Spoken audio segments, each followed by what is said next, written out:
بسم الله الرحمن الرحيم. السلام عليكم ورحمة الله وبركاته. الحمد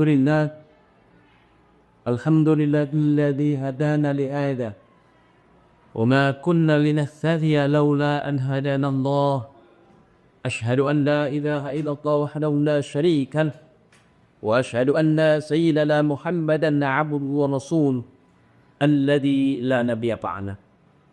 اللهم صل وسلم وبارك على سيدنا محمد وعلى آله وأصحابه ومن تبعهم بإحسان إلى يوم القيامة. فقال الله تعالى في كتابه العظيم بعد أعوذ بالله من الشيطان الرجيم بسم الله الرحمن الرحيم. يا أيها الذين آمنوا كتب عليكم الصيام كما كتب على الذين من قبلكم لعلكم تتقون. وقال الله تعالى في آيات أخرى أعوذ بالله من الشيطان الرجيم بسم الله الرحمن الرحيم.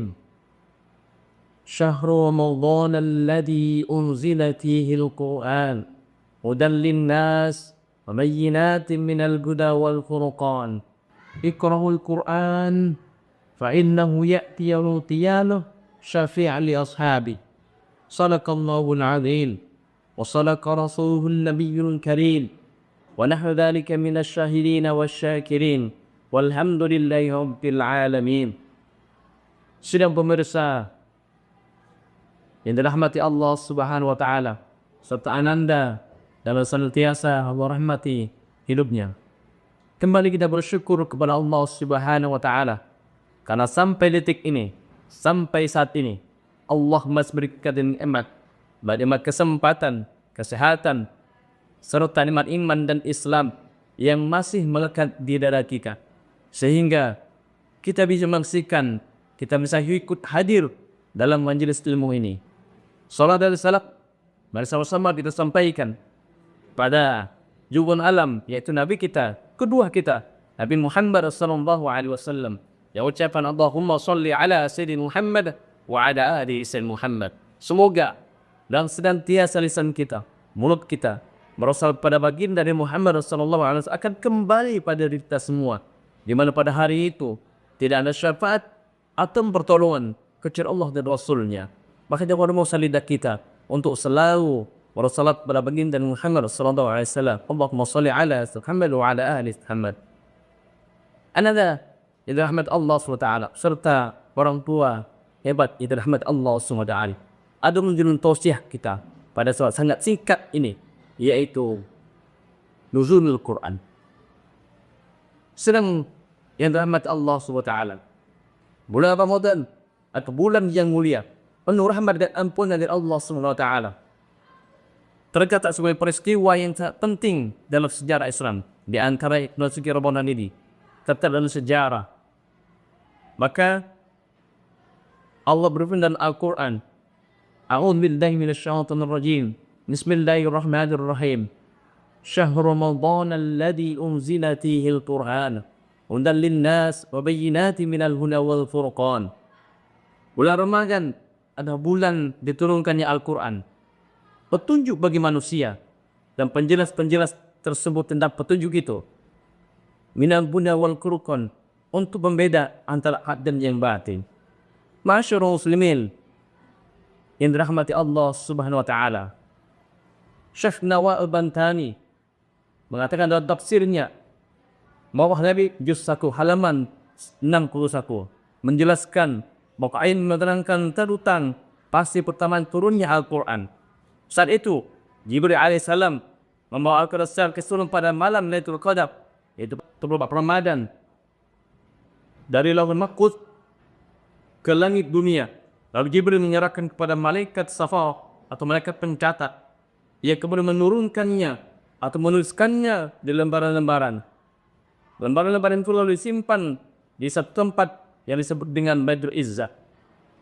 Setelah itu Jibril menurunkan Al-Quran kepada Rasulullah SAW secara bertahap selama 23 tahun sepanjang masa kenabian Nabi Muhammad SAW. Turunnya ayat ini sesuai dengan kebutuhan. Kadang satu ayat, kadang dua ayat, atau kadang 3 ayat, atau bahkan satu surah butuh yang turunkan pada masa itu. Ma'asyiral muslimin, anda dirahmati Allah Subhanahu wa taala. Al-Quran adalah kitab suci yang turun kepada Nabi Muhammad SAW melalui Jibril alaihissalam sebagai petunjuk bagi umat manusia. Kitab ini memiliki banyak keistimewaan. Selain menjadi kitab sahabat terakhir, Al-Quran juga merupakan satu-satu kitab yang turun dalam 2 fase. Maka Syekh Manna Al-Qatan dalam kitabnya Mabahis fi Ulumul Quran halaman 96 menjelaskan bahwa sebagaimana dituturkan oleh Ibnu Abbas dan sebagai para ulama, Al-Quran memiliki atau mengalami 2 fase turunnya. Fase pertama disebut fase inzali, yaitu turunnya Al-Quran secara global dari Lauhul Mahfuz ke Baitul Izzah di langit dunia sebagai bentuk pengagungan terhadap Al-Quran. Fase kedua disebut tanzil, yaitu turunnya Al-Quran secara bertahap kepada Nabi Muhammad SAW selama 23 tahun sesuai dengan peristiwa yang terjadi dan berdirinya sewaktu turunnya ayat-ayat tersebut. Ma'asyiral muslimin, anda dan wali orang tua hebat yang dirahmati Allah Subhanahu wa taala. Dalam riwayat lain disebutkan bahwa bulan Ramadan juga menjadi waktu di mana Muhammad sallallahu alaihi wasallam telah mentadabbur Al-Quran bersama malaikat Jibril alaihissalam. Karena itu, umat Islam sangat dianjurkan untuk memperbanyak membaca Al-Quran di bulan suci Ramadan ini dengan niat meneladani Rasulullah sallallahu alaihi wasallam. Momen turunnya Al-Quran serta semangat Nabi Muhammad sallallahu alaihi wasallam mendaraskan Al-Quran inilah yang membuat Ramadan juga disebut sebagai Syahrul Nuzulil Quran wa Tilawati, bulan turunnya Al-Quran dan bulan membaca. Masyarakat muslimin, sidang tausiah yang dirahmati Allah Subhanahu wa taala. Maka pada bulan suci Ramadan tahun ini, mari kita berbanyak membaca Al-Quran. Karena Al-Quran akan menjadi penolong atau bersyafaat pada pembacaannya. Sebagaimana Rasulullah bersabda dalam hadisnya, Bismillahirrahmanirrahim. Iqramul Quran, fa innahu ya'ti yaumil qiyamah syafi'an li ashabi. Bacalah Al-Quran, karena sungguh ia akan datang pada hari kiamat memberi syafaat pada pembacaannya. Oleh karena itu, para pemirsa yang dirahmati Allah Ta'ala, dan mendatangnya bulan suci Ramadan tahun ini dengan momentum nuzul Quran pada malam hari ini, mari kita giatkan diri kita, terutama anak-anak kita dan keluarga kita, untuk selalu membaca Al-Quran. Mari kita targetkan, kita programkan anak kita agar bisa membaca Al-Quran one day one juz, 1 hari 1 juz. Dan seperti itu, anak kita membiasakan diri terbiasa membaca Al-Quran sehingga bisa khatam Al-Quran minimal 1 kali dalam 1 bulan suci Ramadan. Semoga yang penyampaian tausiah singkat ini menjadikan kita lebih sadar mengerti bahwa momentum bulan suci Ramadan bukan hanya untuk menjadikan kita berpuasa saja, tapi intinya adalah bagaimana menjadi orang-orang bertakwa yang akan ditempatkan Allah di surga nanti. Amin ya rabbal alamin. Semoga penyampaian tausiah ini dengan singkat lebih bisa dan mengerti bahwa Al-Quran adalah pedoman hidup di antara kita semua. Fa'tabiru ilal absar la'allakum turhamun. Assalamualaikum warahmatullahi wabarakatuh.